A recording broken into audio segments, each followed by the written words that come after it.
Mungkin kalian nyari modelan yang black buat night ride, ini cakep juga sih. Kalian yang suka kesangaran, ini modelnya sangat-sangat sangar guys. Oke, halo guys, Buddha Potek, selamat sore semuanya. Gue lagi ada di launching new Vario Evo 160. Kalian penasaran dengan salah satu motor dari Vario Evo 160, terutama yang black ini nih, kelihatan nggak? Tunggu, nah ini dia yang black. Mari kita lihat lebih detail.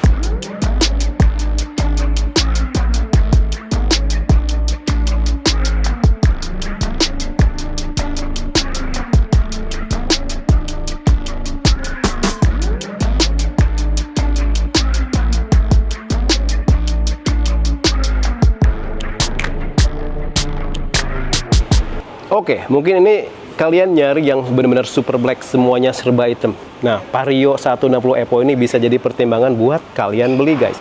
Mari kita lihat lebih detail lagi ya, untuk body dan segala macam ya. Perubahan dari Vario sebelumnya adalah yang ini itu udah benar-benar rubah dari bodinya guys. Jadi kalau kalian mikir, bisa nggak sih dipasang di Vario 160 sebelumnya? Kagak bisa, sorry ya. Nah, kita lihat lebih detail lagi di sini. Bagian apa kayak speedometernya kayak dilindungi dengan bodi kasar seperti ini, ada sarang tawonnya. Ini bentukannya futuristik menurut gua, apalagi nambah futuristik dengan misalkan tampilannya tuh lebih tajam di bagian sini guys. Kemudian ke bagian bawahnya nih, ini menurut gua paduan dari Vario 125 dengan Vario 160 sebelumnya. Lihat aja deh di railnya kayak dipotong di sebelah sini, ya kan? Ini ada bodi halus, bodi kasar, tapi yang nggak ada variasi apa-apanya. Tapi di sini ada variasi semacam forged carbon kayak gitu. Lihat, ini cakep sih. Ya, akhirnya punya detail yang benar-benar dipertimbangkan gitu. Kemudian untuk bagian pelampuan udah full LED, depan belakang sen juga. Nah, tapi di sini menurut gua sih tetap mempertahankan desain dari Vario sebelumnya ya untuk bagian pelampuannya. Tapi di sini ada yang lebih unik lagi di bagian sampingnya. Kalau kalian, menurut gue ini agak dibikin lebih simpel dari versi sebelumnya ya, karena versi sebelumnya kan bertumpuk 3, ini cukup 2, tapi ditambah dengan kayak semacam air scoop. Jadi kayak ada belahan ke sini. Ini cakep sih ya guys. Ini air scoop kayak gini bolong, terus keluar dari sini. Katanya sih nambah desain buat speeding, tapi ya itu terserah kalian sih ya, beranggapan seperti itu. Tapi menurut gue sih ini aerodinamisnya sih dapet ya. Kemudian kita ke bagian bawah, untuk spakbor masih sama dengan versi sebelumnya, dan peleknya juga masih sama dengan versi sebelumnya. Ini tuh versi yang black tapi ultimate ABS ya, jadi peleknya itu warnanya kayak brown gitu guys. Paduannya sih cakep ya. Jadi nggak serba black banget sih sebenarnya, karena peleknya warnanya abu-abu. Nah, di sini bannya ukuran 100/80, terus untuk ring 14 inch ya. Nah, di sini udah ABS guys. Oke, ada sensor ABS-nya tuh di sini.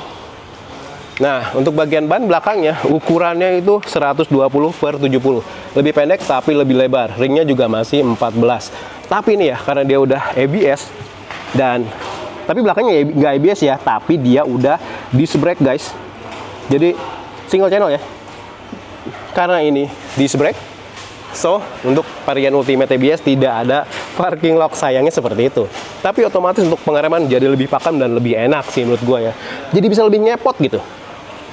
Kemudian ke bagian per dashboardan, kita sneak peek dikit.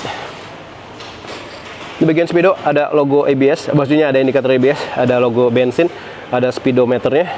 Nah, di sini ada indikator buat keiritan, ada jam, ada voltase. Ini kalau kita pencet select, ada trip, ada total ya, odo, ada trip A, trip B, trip average, fuel gitu ya, consumption, ada baterai. Nah, seperti itu cukup ya. Di sini ada logo Honda warna silver. Oke, lumayan catchy gitu ya. Nah, di sini paduan dari desain speedonya menurut gua sih udah agak rumit ya. Ada bolong-bolongnya sebelah sini.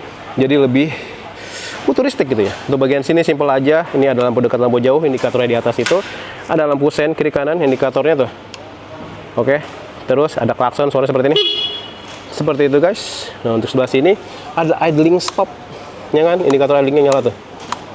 Sini idling, dan untuk nyalain motornya seperti itu. Untuk ke bagian sini ada dua konsol box terbuka, di atasnya ada untuk perkuncian, udah smart key nih ya. Jadi semua tipe dari CBS Nitro sampai Ultimate itu udah versi apa nih, udah smart key semua ya. Di sini ada konsol box tertutup lumayan dalam, menurut gua nih kayak air mineral 600 ml itu bisa masuk loh. Tapi yang unik di sini dia ada loh charging USB-C 5 volt 3 ampere, udah lumayan quick charge ya, karena versi sebelumnya cuma 2 ampere, ini udah 3 ampere. Ada pop-up yang jadi apa, fitur andalan juga, bisa ditutup kayak gini. Seperti itu guys. Ya, namanya Vario, decknya rata ya guys. Jadi udah lumayan enak buat bawa tas gitu kan. Dan ini lumayan agak luas sih menurut gua ya. Terus kita ngomongin ke bagian ini ya. Kita buka. Oke, bagasinya 18 liter dalam guys. Karena di sini ada lakukan juga. Ada kuncinya di sini. Ini muat buat helm half face menurut gua, tapi untuk full face mungkin ada beberapa yang bisa masuk. Ini kita buktiin ya. Terus di sini tangki bensin 5,5 liter. Desain bodi samping juga udah berubah, yang dulu cuman runcing ke atas, sekarang runcingnya ke bawah, ada tulisan Vario dan ada semacam air scoop gini, tapi menurut gue ini aksesoris sih. Di sini ada bagian karbon juga desainnya ya. Untuk behel nih, untuk behelnya ternyata udah warnanya pun ngikutin pelek ya, dan behelnya enaknya bagus ya menurut gue, dia runcing ke belakang. Dua gitu, karena sebelumnya kan ngotak doang. Terus di sini bagian desain belakangnya ini makin runcing guys. Tapi untuk bagian lampu mempertahankan desain sebelumnya yang kayak X gitu. Mari kita nyalain. Tuh, masih kayak X gitu ya. Ini udah futuristik karena resi, jadi dia ada tulangnya seperti itu. Ini ada buat nander cipratan. Desainnya sih belakangnya udah futuristik banget sih. Nah, sekarang kita ngomongin ke permesinannya. 4 katup ya, 4 valve, ESP Plus andalannya Honda, udah optimal banget, iritnya dapat, tenaganya juga dapat. Kompresi 12:1. Jadi harus Pertamax menurut gua, karena dia kompresinya udah tinggi ya. Jadi dia emang dibekali dengan liquid cooler sebelah sini ya. Oke. Nah, tipikalnya bore on stroke 60/55. Jadi menurut gua dia kayak over square gitu ya, atau short stroke. Jadi untuk napas menengah ke atasnya itu kuat banget. Tarikan atas menurut gue ini bakal bagus. Tapi dia punya mapping ulang di bagian torsi, di mana torsinya naik sekitar 0,2 Nm dari yang sebelumnya 13,8 Nm jadi 14 Nm. Coba. Jadi menurut gue ini kayak torsi sama high powernya gitu kayaknya dapet deh. Oke guys. Nah, itulah sekilas guys Vario Black ya. Mungkin kalian nyari modelan yang black buat night ride, ini cakep juga sih. Kalian yang suka kesangaran, ini modelnya sangat-sangat sangar guys. Sekarang mari kita ngomongin ergonomi dan gaya handlingnya. Tinggi gua 175 dengan berat badan 88. Oke, 175. Terus ini punya tinggi seat itu 778 mili. Ya menurut gua kalau duduknya agak depan ini bisa napak ya. Agak belakang ya agak jinjit dikit. Tapi karena menurut gua motor ini ringan, untuk ABS ini 118 kilo. Ya ini sih ringan-ringan aja guys. Terus kita dudukin, sepatu gua ukuran 44, masih ada space depan belakang ya. Dan untuk gaya handlingnya ini menurut gue ya nyaman-nyaman aja ya, karena masih ada lekukan di bagian lengan. Nanti kita buktiin dia mentok atau enggak ya. Kalau kayak gini sih sebenarnya mentok ya, tapi kan kita bisa ngatur adjust kaki ya seperti ini. Oke, untuk putaran patah ini buat harian sih oke banget sih guys.